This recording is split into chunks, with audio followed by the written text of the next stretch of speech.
Hello everyone, I'm Jonathan Little for PokerCoaching.com, and today I'm going to be explaining to you 5 ways to stop losing at poker. Now this video is not for players who are already winning a significant amount of money from the game, but if you are having a tough time actually winning, or if you're only a tiny winner, well then this video is for you.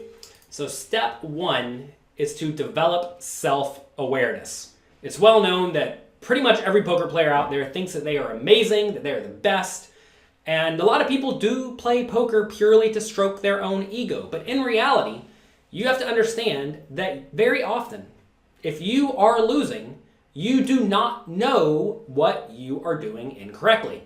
Because, if you were actually playing well, you would be winning. So, while there certainly is a lot of variance in poker, the best players win over time pretty much every time if they put in enough volume. So if you've been playing for a while and you are not doing so well, don't blame bad luck.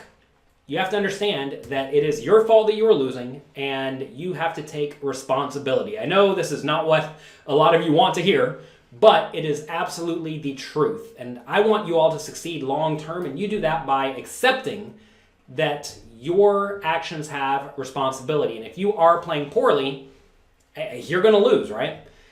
Even as a good professional, I realize that there is always more to learn. There is always people out there who are better than me, who are working very hard, and you have to work just as hard as they do if you want to keep up. And if you don't, well, you should expect to fall behind. There are so many poker players out there who had a lot of success in the past, back when poker was way easier, but the game has gotten more difficult. And if you are not constantly striving to improve, well, you're going to be passed by. The easiest way to fix this issue is to hire a coach or to find a study group. Either one of those things will go a long way to helping you find holes in your game. I was very lucky when I first started playing poker that I found a few people playing the same games I was playing who are happy to help me become a great player. They were learning from me, I was learning from them. We bounced ideas off of each other constantly, and we all made it to the top of the game. And if you are trying to approach poker from a very like a solo, lone wolf perspective that you can do it all yourself, well, you're probably fooling yourself. The easiest way to find the own holes in your game is to discuss the game with other people and see where your opinions differ. And if they're winning and you're losing, well, they're probably right. Next, you need to start thinking in terms of hand ranges. You see a hand range right here. Most players tend to only be concerned with their own 2 cards, and even if they understand about hand ranges, they may still not actually realize that when they're playing in game, that they are reverting back to only thinking about their own 2 cards. So if you take a look at this range here, this is a situation where we raise pre-flop, let's say big blind calls, flop comes Jack 7-6, which you can see right here, and our opponent checks. And this is a reasonable way to play most of the hands in your range, or all the hands in your range. We're not going to go through this, but I do discuss how to break your range down thoroughly over at my training site, PokerCoaching.com. You can go there and can get a completely free 1-week trial. There'll be a link right below this video, so you can check that out. And this is a reasonable way to play every hand in your range in this scenario. And if you do play in this manner, your opponents are not going to be able to do a whole lot about it, because your betting range is relatively balanced and your checking range is relatively balanced. So if you bet, you're fine, and if you check, you're fine. What a lot of people do is they neglect half of their range or more by betting with all of their good hands and checking all their garbage, in which case when they bet they have a good hand, but when they check, well, they just lose the pot almost every time. It's important to realize that whenever you take any action, bet, check, bet big, bet small, check, etc., you are splitting your range. And if you split your range into too many distinct parts, you're going to become very easy to read.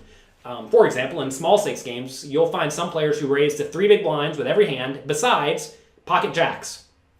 They raise that to 5 or 6 big blinds. Well, when they raise to 5 or 6 big blinds, they're really, really, really easy to play against. So clearly you don't want to do that.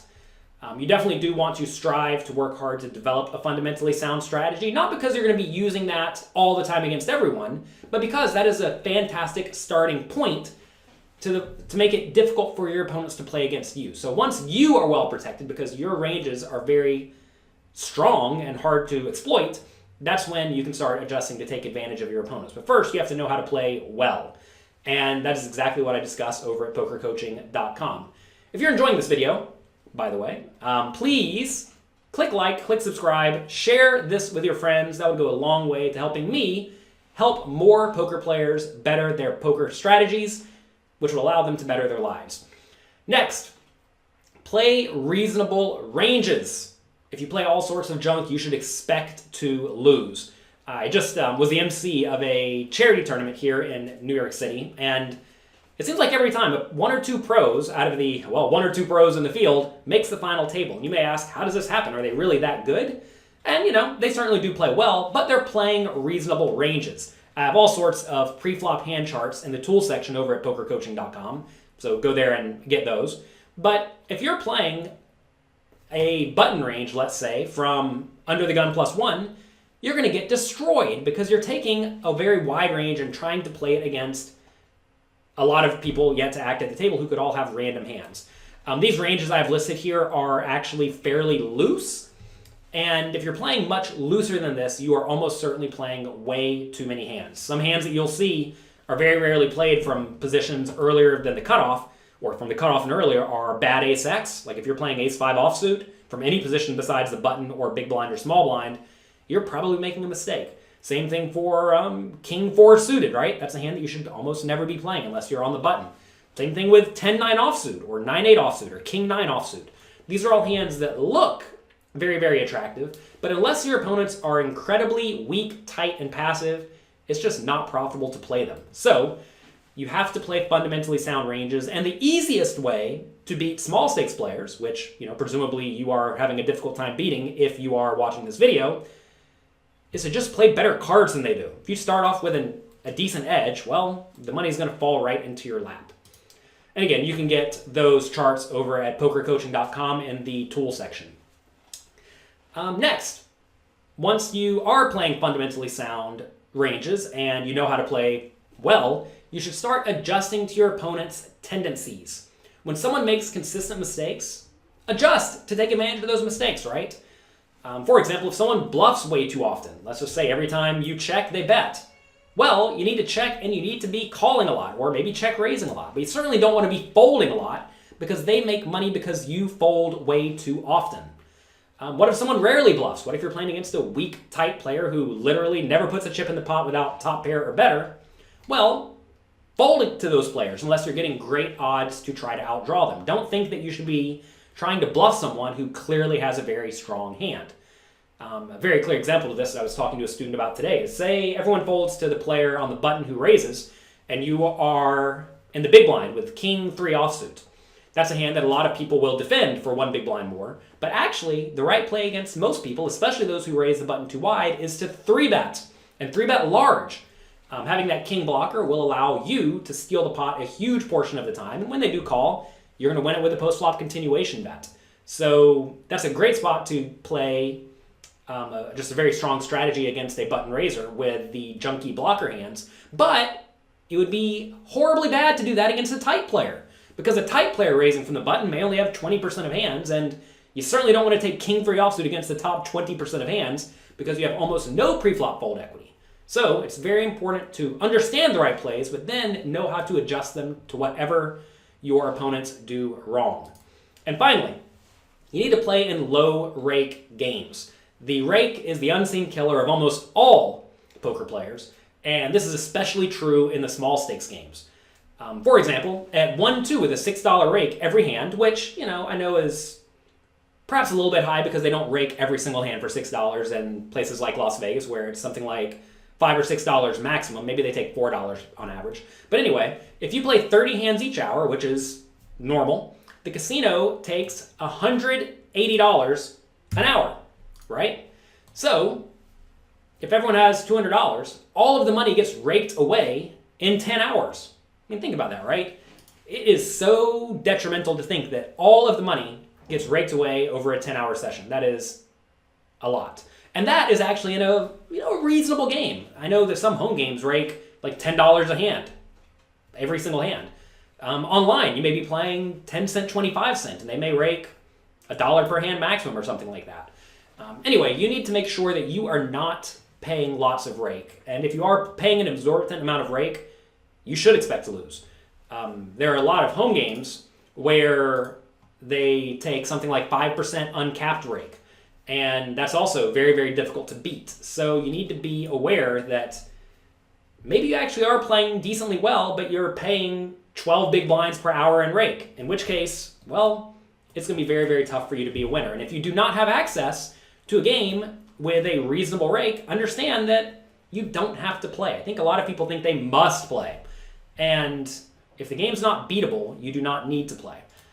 Whenever you are first starting to play poker, you do need to get some experience. I do understand that.